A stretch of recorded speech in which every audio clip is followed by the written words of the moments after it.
age, repito, de maneira covarde e traiçoeira. Covarde porque esses brasileiros pseudo-patriotas encontram-se foragidos e escondidos fora do território nacional. O modus operandi é o mesmo. O modus operandi golpista é o mesmo, presidente. Temos visto recentemente as ações de diversos brasileiros que estão sendo ou processados pela Procuradoria-Geral da República ou investigados pela Polícia Federal. Estamos verificando diversas condutas dolosas e conscientes de uma verdadeira organização criminosa que, de forma jamais anteriormente vista em nosso país, age de maneira covarde e traiçoeira, com a finalidade de tentar submeter o funcionamento deste Supremo Tribunal Federal ao crivo de um Estado estrangeiro. Age, repito, de maneira covarde e traiçoeira. Covarde porque esses brasileiros pseudo-patriotas encontram-se foragidos e escondidos fora do território nacional. Não tiveram coragem de continuar no território nacional.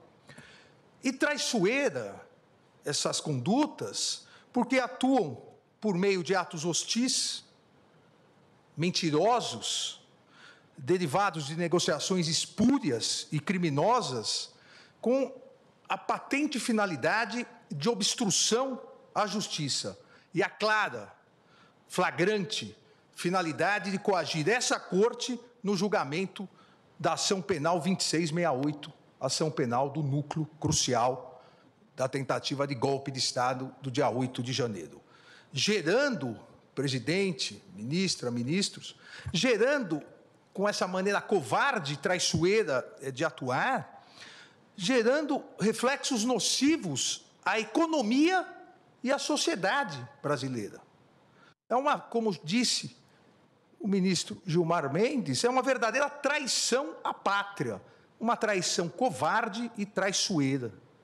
Há fartas provas nas investigações comprovando essas condutas ilícitas. Não só induzimento, instigação e auxílio na tentativa de submeter o funcionamento do Supremo Tribunal Federal ao crivo de um outro Estado, ao Estado estrangeiro, com clara afronta à soberania nacional, mas também fartas provas demonstrando auxílio na negociação espúria, vil, traiçoeira com autoridades estrangeiras para que se pratique atos hostis à economia do Brasil.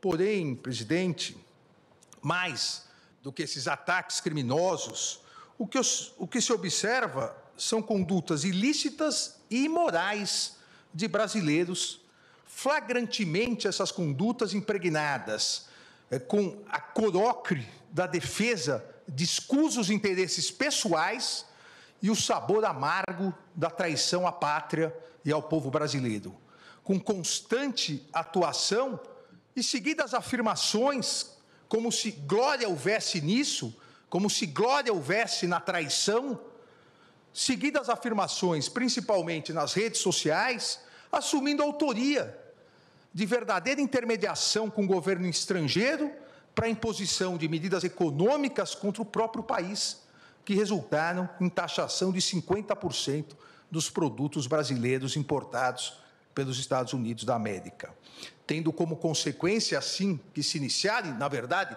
a consequência já se iniciou, um grandioso prejuízo aos nossos empresários e a possibilidade de perda de milhares e milhares de empregos de brasileiros e brasileiras. A insistência dessa organização criminosa na implementação de medidas nocivas ao Brasil, com a implementação e o incentivo à implementação dessas tarifas e agressões espúrias,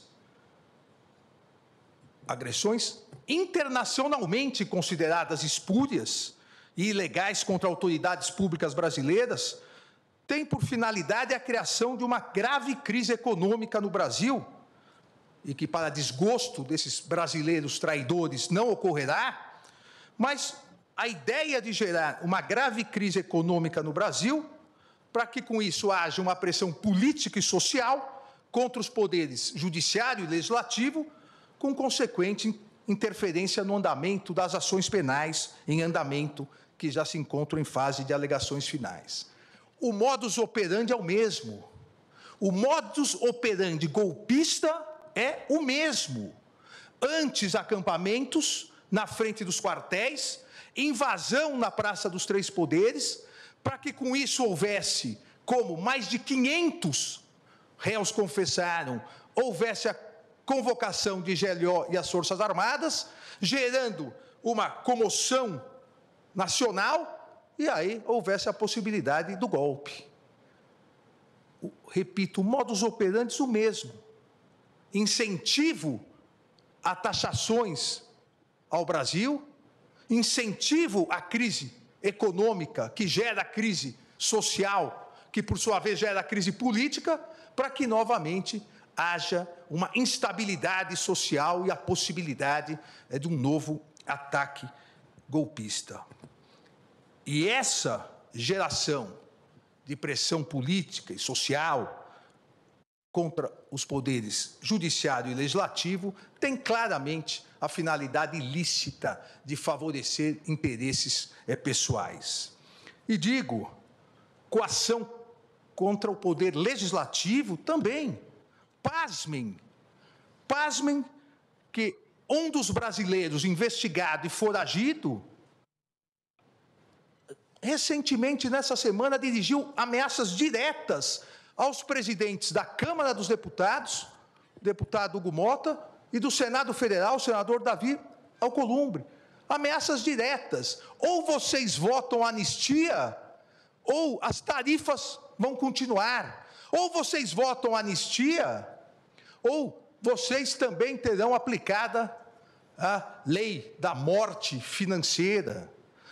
Ameaças aos presidentes das casas congressuais brasileiras sem o menor respeito institucional, sem o menor pudor, sem a menor vergonha, na explícita chantagem para tentar obter uma inconstitucional anistia, ou em relação ao presidente do Senado Federal, o senador Davi Alcolumbre, obter o início de procedimento de impeachment contra ministros desta Suprema Corte, sem existência de qualquer indício de crime de responsabilidade, mas sim por discordarem da legítima atuação deste Supremo Tribunal Federal no exercício de sua competência jurisdicional, concedida diretamente pela Constituição Federal, em uma tentativa patética de tentar afastar seus ministros do cumprimento de sua missão institucional e favorecer réus em ações penais. Ameaça essa aos presidentes das casas, que já foi repudiada por ambos os presidentes anteontem, com as notas da presidência da Câmara e do Senado Federal. Mas também, e principalmente, coação contra o Poder Judiciário, em especial contra o Supremo Tribunal Federal, com a única e exclusiva finalidade de obter um súbito, inexistente, inconstitucional arquivamento imediato de ações penais que foram devidamente propostas pela Procuradoria-Geral da República, pelo Procurador-Geral da República, que aqui se encontra, titular constitucional e privativo dessa iniciativa, em virtude da tentativa de golpe de Estado do dia 8 de janeiro de 2023, eu afirmo, tentativa de golpe de Estado, porque esse Supremo Tribunal Federal já condenou mais de 700 pessoas por golpe, tentativa de golpe de Estado. Então, há ainda ações penais em andamento, propostas devidamente pelo Procurador-Geral da República, que tem total autonomia e independência constitucional, derivadas de investigações da Polícia Federal, e cujos atos processuais vêm sendo realizados dentro do devido processo legal. rigorosamente observado pelo Supremo Tribunal Federal, com a participação, fiscalização e acompanhamento, tanto do Procurador-Geral da República, como por 96 advogados. 96 advogados estão habilitados nos autos dos 4 núcleos denunciados pelo Procurador-Geral da República, com amplo, total e restrito acesso a todas as provas. Devido ao processo legal, realizado com oitiva já de 8 testemunhas de acusação e 149 testemunhas de defesa, ministra Carmen. Foram ouvidas 149 testemunhas de defesa em respeito à ampla defesa, em respeito ao contraditório. Foram interrogados os 31 réus desses 4 núcleos, sempre de forma absolutamente pública e transparente, com todos os atos gravados em áudio e vídeo e disponibilizados a toda a imprensa e para toda a sociedade, e ainda todos os interrogatórios transmitidos ao vivo pela TV Justiça e pela mídia em geral. Eu aqui afirmo, sem medo de errar, não houve no mundo uma ação penal com tanta transparência e publicidade como essa ação penal. Nenhum país do mundo transmite interrogatórios, oitiva de testemunhas, para toda imprensa e sociedade acompanharem. É o Supremo Tribunal Federal atuando dentro da Constituição, dentro dos princípios republicanos e garantindo o devido processo legal. Não é possível pressões, coações, no sentido de querer obter, repito, entre aspas, um espúrio arquivamento imediato dessas ações penais, sob pena de se prejudicar a economia brasileira, o sustento das pessoas, o trabalho dos brasileiros e das brasileiras.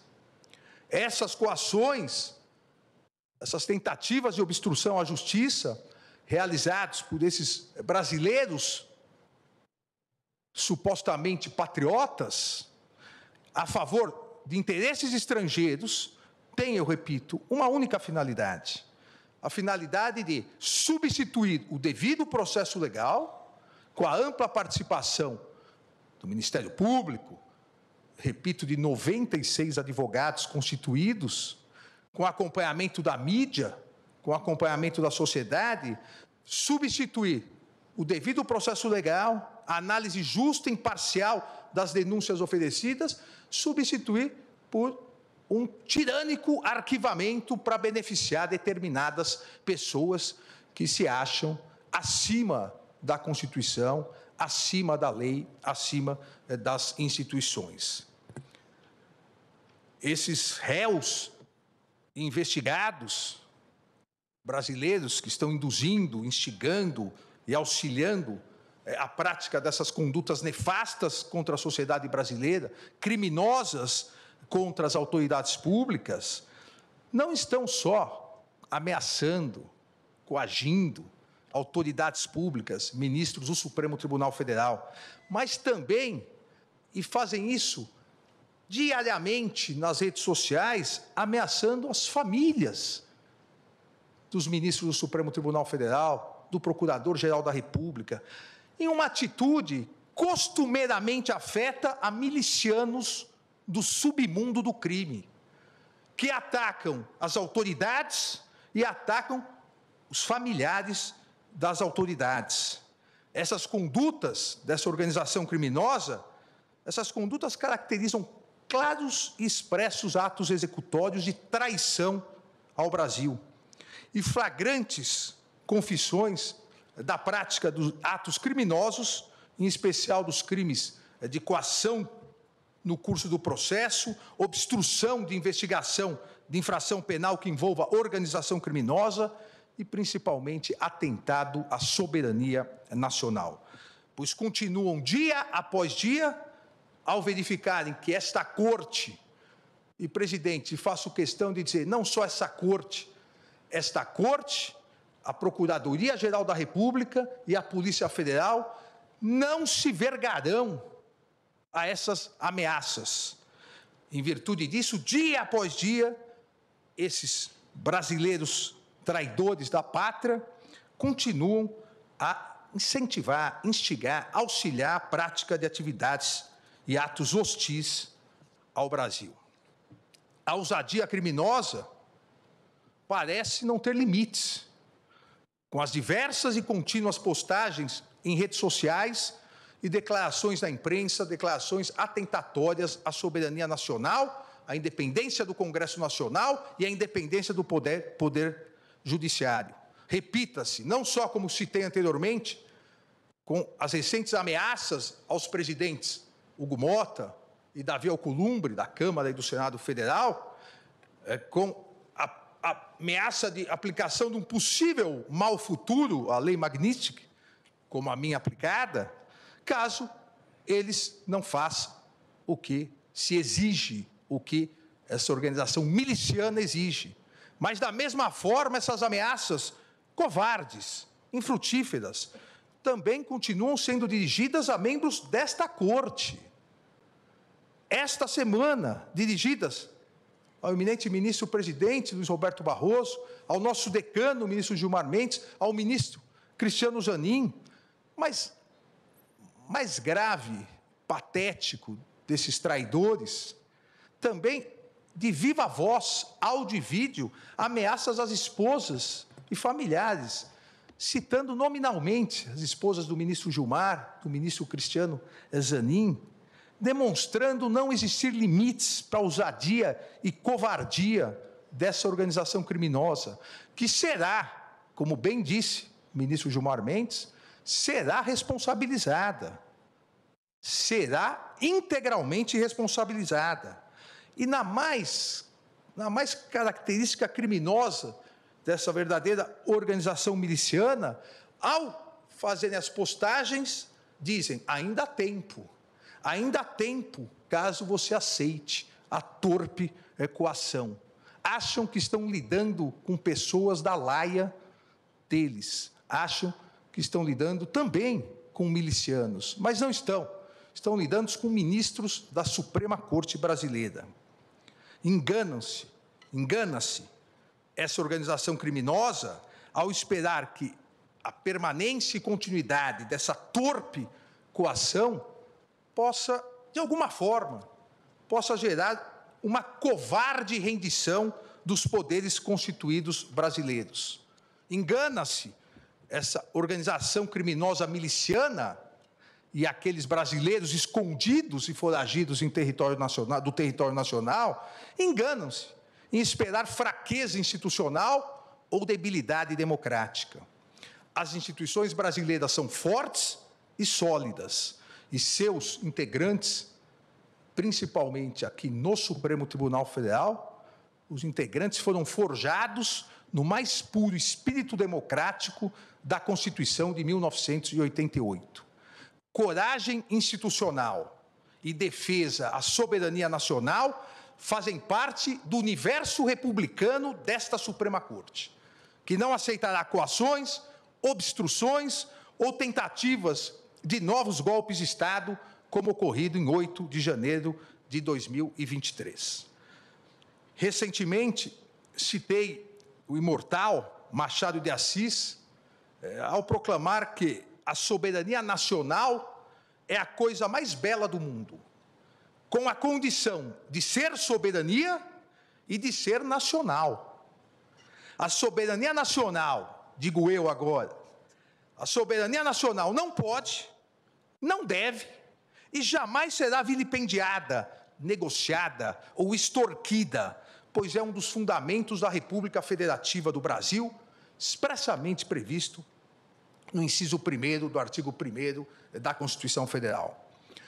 O Supremo Tribunal Federal sempre será absolutamente inflexível na defesa da soberania nacional e em seu compromisso com a democracia, os direitos fundamentais e o Estado de Direito, no seu compromisso com a independência do Poder Judiciário e os princípios constitucionais brasileiros.